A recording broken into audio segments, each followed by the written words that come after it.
Hey everybody, it is Friday evening and I'm just sitting here at the foot of my waterfall, and I'm actually looking in the tank that sits at the foot of my waterfall, and I've been enjoying watching my little ghost shrimp crawl around in there. So as promised, I'm going to talk a little bit about my experience with the ghost shrimp tonight, but I want to make a few things clear right off the bat. First of all, I'm talking about ghost shrimp and only ghost shrimp. I've never tried keeping any of the other fancy shrimp, none of the little cherry shrimp, or any of the little pretty colored shrimp. So we're talking about ghost shrimp only.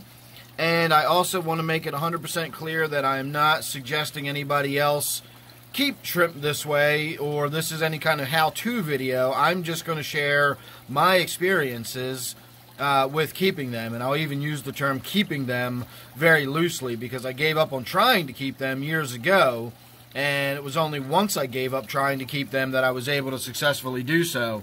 So you can see one sitting right there. That little thing is a shrimp. There's another one that's sitting on that little rock or stick or whatever that is, and a bunch of them have crawled underneath of here, and by a bunch of them, I think there's 3 of them under there. I know there's at least 6 shrimp in this tank. I've seen 6 out at once, and I do have smaller ones and larger ones, so I know they're breeding, not to mention the fact that it's been quite some time, well over, I don't know, probably close to 2 years now since I set this tank up and put those shrimp in there. So they're either getting smaller as time goes on, and they're also getting more numerous because I never put 6 in there. I think I only put 2 or 3 in originally, and now we've got more than that, and again, they're smaller. So they're definitely breeding. Now, would they breed more prolifically under other circumstances, other water conditions? I don't know, maybe.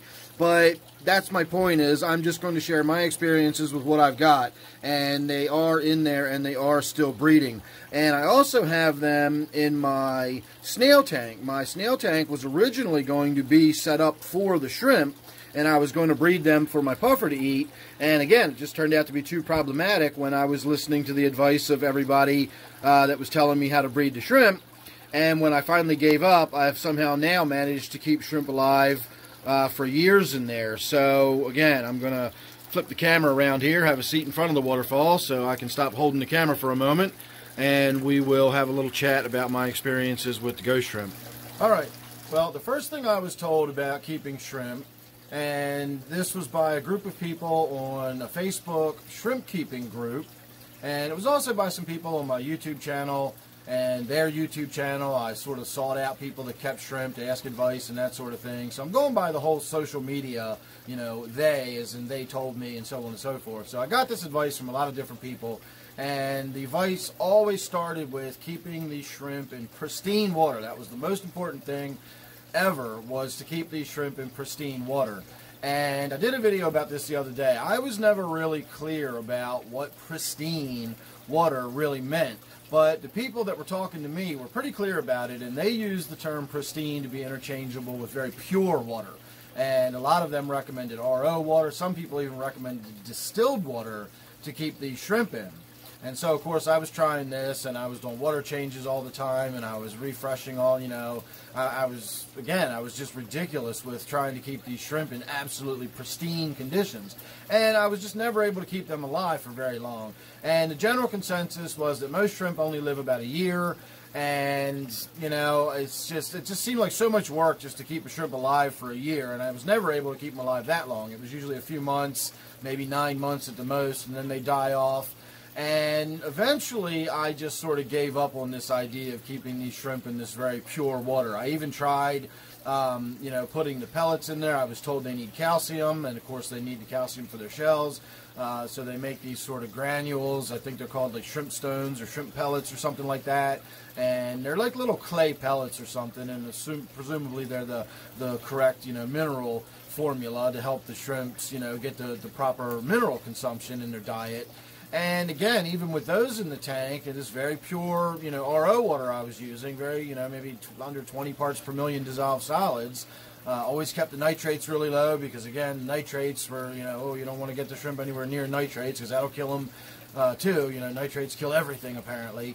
And so, again, eventually I just gave up. I just got so sick of these shrimp that needed this, that's just way too fussy for me. Anything that needs that much attention to even survive, let alone thrive. It's just not the kind of animal I want to keep. That's not how I keep fish. I keep them kind of rough and ready. They're, you know, it's just, that's not my kind of thing. So I finally gave up on keeping shrimp altogether. And the more I got to thinking about it, the more I thought, you know, I've grown up here in Maryland on the East Coast, you know, Chesapeake Bay. I even lived in Florida for a little while right by the St. Johns River and the Intercoastal Waterway. So I've been around brackish water my whole life. And that's where I always see shrimp, brackish or marine water, not ever in fresh water. And so that kind of hit me like a ton of bricks. Why am I trying so hard to keep shrimp in fresh water? I've never seen shrimp in fresh water. I always see them in brackish or marine water. And I found that some of the shrimp that I had thrown in to my puffer's tank, which was brackish water, survived. And one of the shrimp, it lived for almost 3 years, at which point I realized that trying to keep shrimp in pure water was a fool's errand. It was just never, you're just going to kill shrimp, at least the ghost shrimp, by trying to keep them in pure water. If you want to keep them in hard water, that's fine, but they need more than calcium in their diet, in my experience. They need calcium in their water. They need hard water, or preferably they need brackish water. And then that's going to make them live a lot longer. And again, this idea that they only live a year is simply not true. I've had shrimp live for years once I stopped fussing over them and just started putting them in tanks and ignoring them. So the ones in my puffer tank were always hit or miss because a lot of times they would become food for my puffers. But my snail tank, which is fresh water, but also usually has eggshells or a cuttle bone or something like that. So there's always a source of calcium being dissolved into the water because I need the snail shells to stay hard. So if it's good enough for the snail shells, then it's obviously good enough for the shrimp shells. And it's been years since I've put shrimp in that tank, and it's just as completely unkept. I think maybe in the last 2 years I've changed the water once or something. It's got about 2 inches of mulm on the bottom of it. It's just this nasty, unkept tank that I just keep snails in. I just breed snails in it for the purpose of having food for my puffer. And in my experience in the wild, and even in our aquariums, when do you get snails? You get snails when you overfeed a tank, when it's dirty, when it's unkept. And so that was my approach to breeding snails. Just put them in a tank and put way too much food in there and let them have at it, you know. And so when the shrimp went in there, I just stopped thinking about them. And it wasn't for a long time, probably well over a year, before I noticed one day that there's still shrimp in there. And that was a couple years ago, and there's still shrimp in there. It's not full of shrimp. You know, again, if they were kept under other conditions, would they be breeding prolifically? Possibly, I don't know. But they're still breeding and they're still living because I have both large and small shrimp in that tank. And that tank is probably 80 to 100 parts per million nitrates. There's very little in there in the way of anything other than the fish food I put in there to eat. Might have a little bit of Java moss growing on some of the rocks or something that are in there. But that's just about it. They just sort of sift through the mulm, and they've been alive for years in there.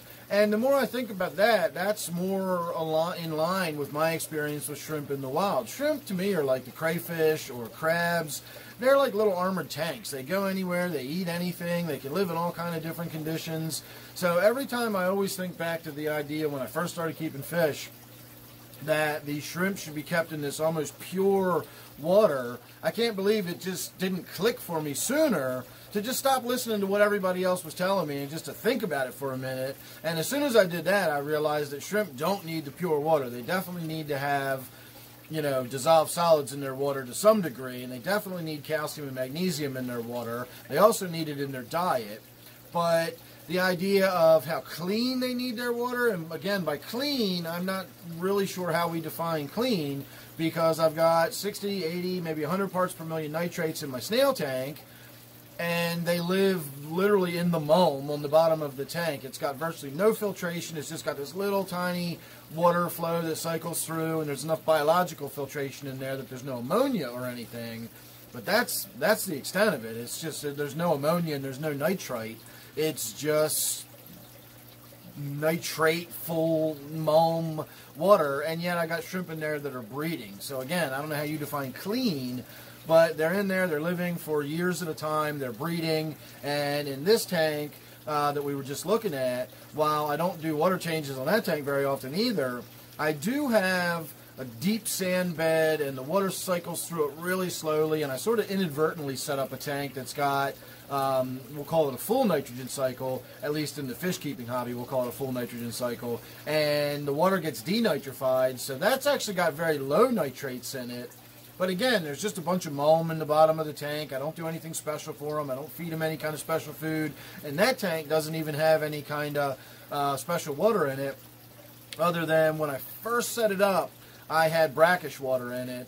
And because I've only done a few water changes, it's probably still got some dissolved solids in it. I know the TDS meter is over 700 parts per million. I just don't know how much of that is calcium or magnesium. I guess I could do a water hardness test and find out how hard that water is, and that would give me some idea of how much calcium's in that water. But again, it wasn't until I stopped fussing over these shrimp and I stopped trying to provide them with this absolutely perfect, pristine water that I started having success with keeping these alive. Now again, I've never bred them. I don't know, maybe somebody that breeds them successfully knows that in a year's time I should have thousands of shrimp.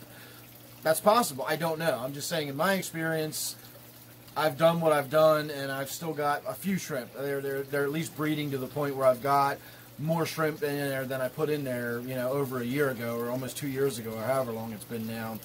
So that's about all I can think of. I'd love to hear anybody else's opinion on their experiences with keeping shrimp, or whether keeping different types of shrimp, you know, requires different circumstances or whatever. I always just kind of assumed all shrimp were the same. And yet again, you know, every time I've looked at shrimp keeping, that pristine water seems to be the key thing everybody always talks about. And again, I'm just not really sure how you define pristine. And, you know, I already shot a video about that, so we don't need to talk about that one again. Anyway, thanks for watching this one. Don't forget to subscribe. Don't forget this tank back here is my waterfall tank. So thanks again. I'll see you real soon in the next one.